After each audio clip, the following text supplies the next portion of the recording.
गुरु नानक का प्रकाश पर्व सच्चे अर्थों में रीति रिवाजों या उत्सवों में नहीं, बल्कि उनकी शिक्षाओं के सार को समझने में निहित है।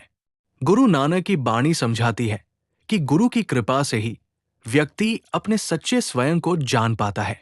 जो व्यक्ति वास्तव में ये महसूस कर लेता है कि मैं कौन हूं, वो परम सत्ता को भी जान लेता है और सभी इच्छाएं व लालसाएं स्वाभाविक रूप से समाप्त हो जाती है।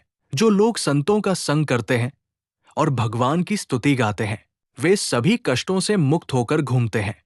किसी को ये आश्चर्य हो सकता है, भगवान की महिमा गाने से मुक्ति कैसे मिल सकती है? दूसरों के लिए पवित्र मंडली केवल एक उत्सव का माहौल देती है। गुरु के अनुशासन के प्रति खुला रहने के लिए अपने अहंकार को त्याग दें। गुरु नानक जोर देते हैं कि जो व्यक्ति रोज कीर्तन करता है, उसे महान शांति मिलती है। हालांकि यहाँ कीर्तन का मतलब वाद्य यंत्रों के साथ जोर से गाना नहीं है। ये स्मरण की वो आंतरिक धुन है जो चुपचाप भीतर चलती रहती है, ठीक वैसे ही जैसे दिल की धड़कन स्वाभाविक रूप से चलती है। जब आप बोलते हैं तो आपके शब्द ईश्वर की महिमा करें, अन्यथा चुप रहें। ऐसा व्यक्ति सांसारिक कर्तव्यों के बीच भी एक साधु की तरह जीता है। यह हर गृहस्थ के लिए एक मंत्र है, भले ही कोई रोजमर्रा का काम कर रहा हो, फिर भी ईश्वर का स्मरण भीतर ही चुपचाप गुनगुनाता रहे। जोर से जाप करने या माला फेरने जैसे बाहरी प्रदर्शन की कोई आवश्यकता नहीं है।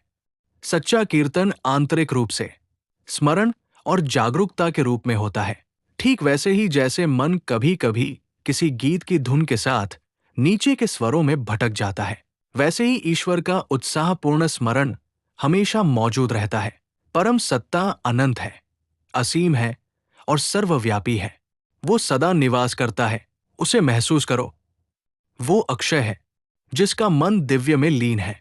वो अडिग और निर्भय रहता है। शांत मन को किसी पर अविश्वास नहीं होता, लेकिन अज्ञानी व्यक्ति को हर चीज में दुख मिलता है। सांसारिक मनुष्य पीड़ित होता है, जबकि संत शांत रहता है, जिसे ईश्वर का आशीर्वाद प्राप्त है। वो किसी से नहीं डरता, क्योंकि जब सत्य किसी का सहारा बन जाता है तो व्यक्ति स्वयं का आश्रय बन जाता है। गुरु नानक सिखाते हैं कि जब कोई देखता है तो वो हर चीज के मूल स्रोत को देखता है। आप एक पुरुष, एक महिला, एक पेड़, एक जानवर, एक छोटा तारा या एक तारा देख सकते हैं, लेकिन गुरु को उनका मूल, वो उद्गम दिखता है जहां से सब कुछ उत्पन्न होता है।